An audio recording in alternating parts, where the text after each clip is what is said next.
तमन्नाए दिल रसूलुल्लाह,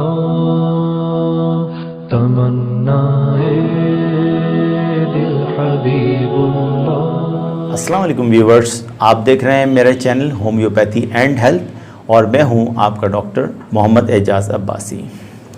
व्यूवर्स, आप देख रहे हैं कि सख्त गर्मियां हैं और पिछले दिनों बारिशें भी कुछ ज़रा ज़्यादा ही हुई हैं और यही वो मौसम होता है कि जिसमें पेट से मुताल्लिक़ बीमारियां बहुत आम होती हैं। तो आज मैं जिस बीमारी या टॉपिक पर बात करूंगा वो भी ऐसे ही मौसम में ज़रा ज़्यादा होती है और ये टॉपिक भी मेरे पिछले 2 वीडियोस से रिलेटेड है जो कॉलरा और डिसेंट्री से मुताल्लिक़ थे।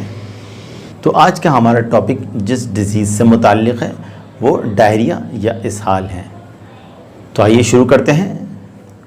व्यूवर्स, शुरू करने से पहले मैं आपसे ये कहना चाहूँगा कि पहले इस चैनल को सब्सक्राइब कर लीजिए और बेल आइकन के बटन को प्रेस कर दीजिए ताकि बर वक्त आपको मेरी वीडियोस के नोटिफिकेशन मिलते रहें। सबसे पहले ये हम जानने की कोशिश करते हैं कि डायरिया या इसहाल हैं क्या। व्यूवर्स, अगर किसी भी शख्स को दिन में 3 मरतबा या इससे ज़्यादा लूज़ मोशन होते हों और इनमें पानी की मकदार ज़्यादा हो और जो फ्रीक्वेंटली हों यानी आम हालत से ज़्यादा, तो ये कंडीशन डायरिया, दस्त या इसहाल कहलाते हैं। डायरिया आमतौर पर ऐसा इन्फेक्शन है जो कि आंतों के रास्ते यानी इंटेस्टाइन ट्रैक्ट में होता है। अब देखते हैं कि इस बीमारी के कॉजेज़ क्या हैं। बस इसहाल या डायरिया की बहुत सारी वजूहात हैं, लेकिन आंतों में इन्फेक्शन यानी गैस्ट्रोएंटेराइटिस बच्चों और बड़ों में एक आम वजह है। डायरिया या दस्त आमतौर पर एक इन्फेक्शन की अलामत है जो कि आंतों के रास्ते यानी इंटेस्टाइन ट्रैक्ट में होता है और ये बैक्टीरिया, वायरस या पैरासाइट्स की वजह से हो सकते हैं। इस इन्फेक्शन यानी गैस्ट्रोएंटेराइटिस दीगर वजूहात भी हो सकती हैं।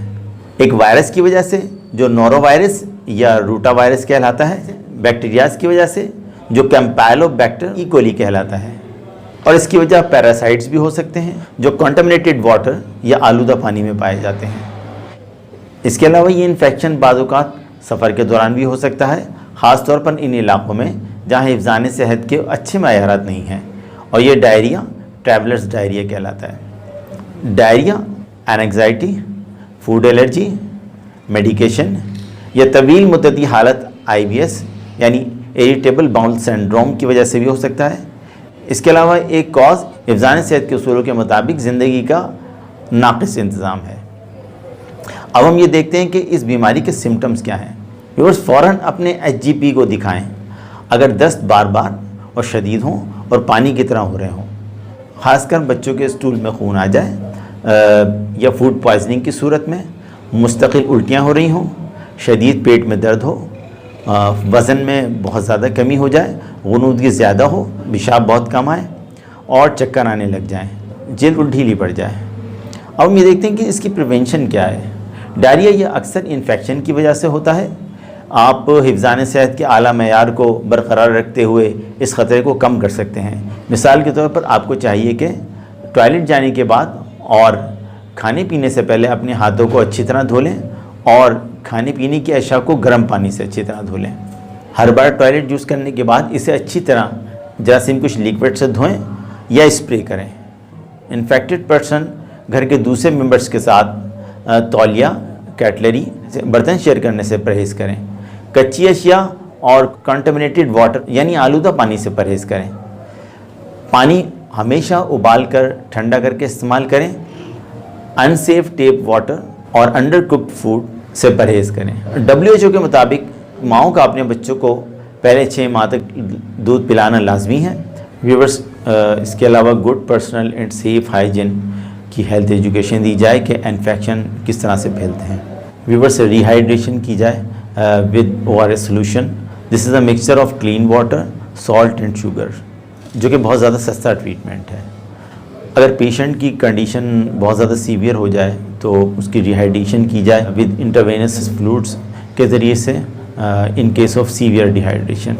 निकासी आपके निज़ाम में और पीने के पानी के निज़ाम में बेहतरी लाई जाए, इसलिए कि निकासी आप और पीने के पानी के मिलने की वजह से अक्सर डायरिया एक एपिडेमिक शक्ल इख्तियार कर लेता है।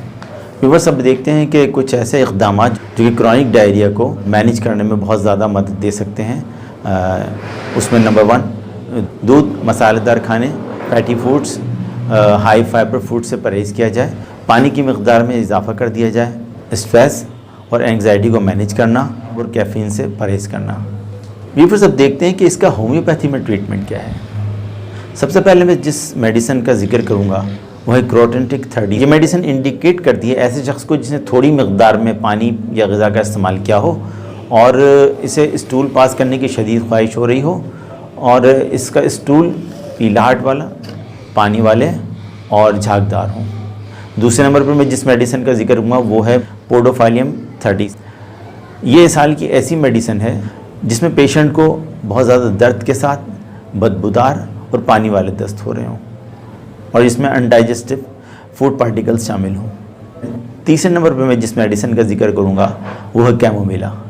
कैमोमिला ऐसी मेडिसिन है जो बच्चों में दांत निकलने के ज़माने में डायरिया में दी जाती है और ये एक बहुत अच्छी मेडिसिन है जो बच्चों में ऐसे दस्त जो कि जर्द और सब्ज़ रंग के हों, पानी वाले हों, में देना बहुत ज़्यादा फ़ायदेमंद साबित होता है। व्यूअर्स, अब जिस मेडिसिन के बारे में मैं जिक्र करूँगा वो है कॉल्चिकम 30C। ये मेडिसिन ऐसे डायरिया में दी जाती है जिसमें दस्त में बलगम यानी आँव आ रही हो जो कि जेली लाइक हो। व्यूअर्स, अब 2 मेडिसिन ऐसी हैं कि जो डायरिया की वजह से बहुत ज़्यादा वीकनेस हो गई हो और जिस्म से बहुत ज़्यादा माया रतूबात खारिज हो गई हों, बहुत कमज़ोरी हो गई हो, चक्कर आते हों, कुछ खाने पीने का दिल ना चाहता हो, इन तमाम अलामात में दी जाती हैं। चाइना 30 और आर्सेनिक एल्बम 30 तीन खुराकें अगर दी जाएँ तो बहुत जल्दी रिकवरी हो जाती है। इसके अलावा कुछ दीगर अलामात के लिहाज से एलोज़, कोलोसिंथ, अर्जेंटम नाइट्रिकम मेडिसिन भी दी जाती हैं।